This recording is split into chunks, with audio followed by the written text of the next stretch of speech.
take you back to your childhood. You grew up in a very small town with a population of 1,000, right? A place called Lyme in New Hampshire. Lyme, New Hampshire.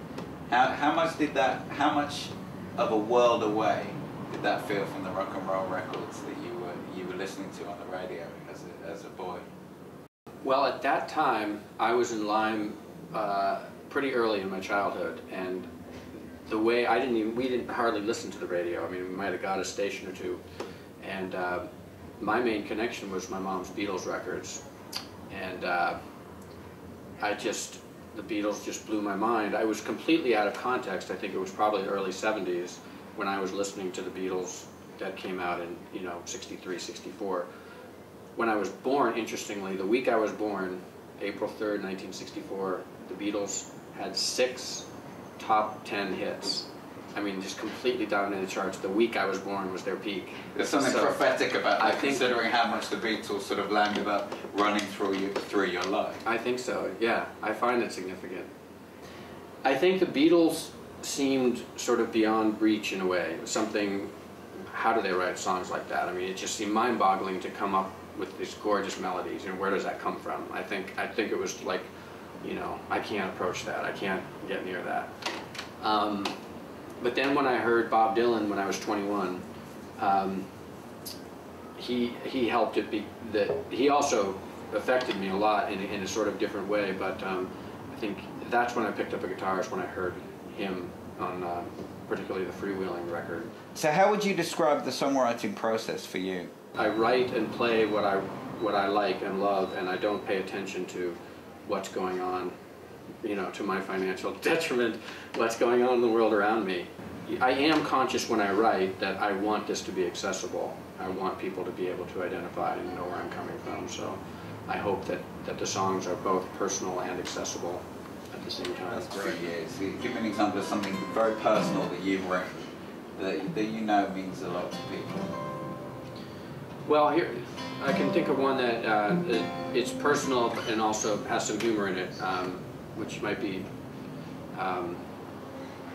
confusing sometimes. But how to take the lyric? Do I laugh or do I cry? But that's okay. This is called "Tell Me Again."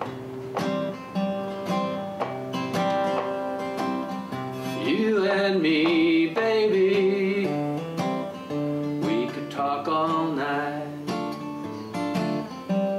As long as you do the talking and I keep quiet.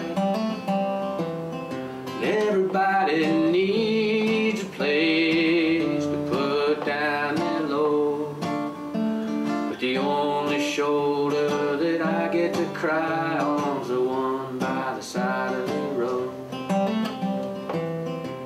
So tell me again what you do for me, 'cause everybody thinks I'm crazy. Maybe I don't want to be sane. I know I don't want to be free. So tell me again what you do for me. I'm completely intrigued by the name Crooked Roads. Doesn't that come from a line by William Blake? The name Crooked Roads comes from a William Blake quote, "Improvement makes straight roads, but the crooked roads without improvement are roads of genius." And what I love about that is this idea of sort of letting things be, letting life take its crooked road, so to speak, without trying to improve on it in a sense. I've always been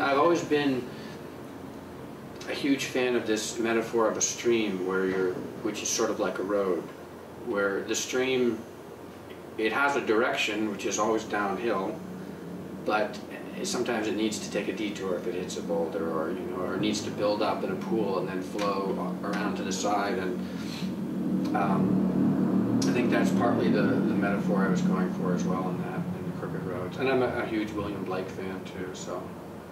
Talking of light and shade, right? Yeah. So illustrate what you're talking about, Chris. Play that song to me. Okay, this is called Judgment Day.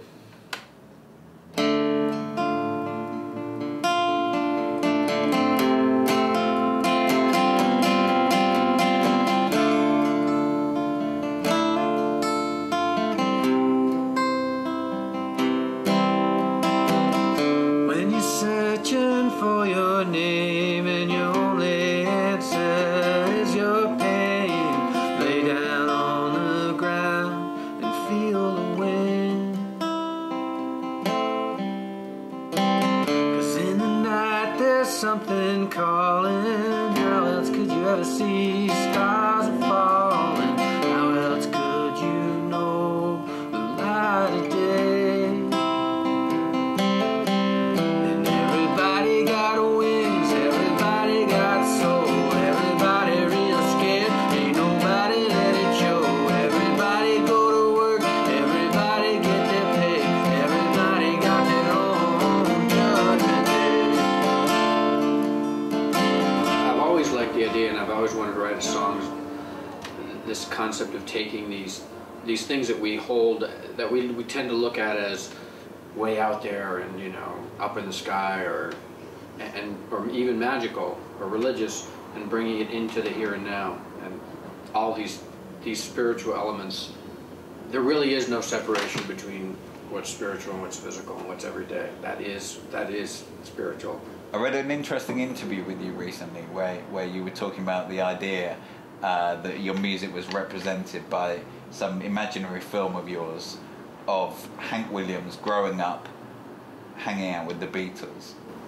I think what that means to me is that the Beatles created a beautiful sound.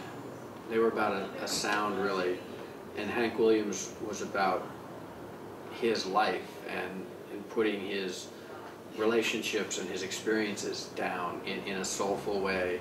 And I think both those things have attracted me, and I've hopefully combined them to some extent.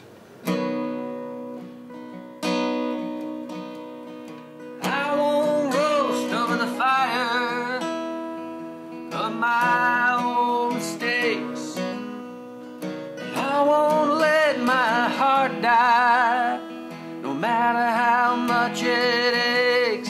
And I won't waste my time, gonna drink up my days like days wine. Gonna drink up my days like days wine. It's the everyday spirituality. I don't want to separate it from the everyday. Chris, thanks for your time. Thank you, Jonathan. Appreciate it. It's been really interesting.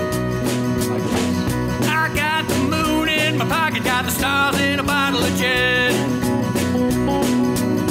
and all I need is $1,000,000. I won't bother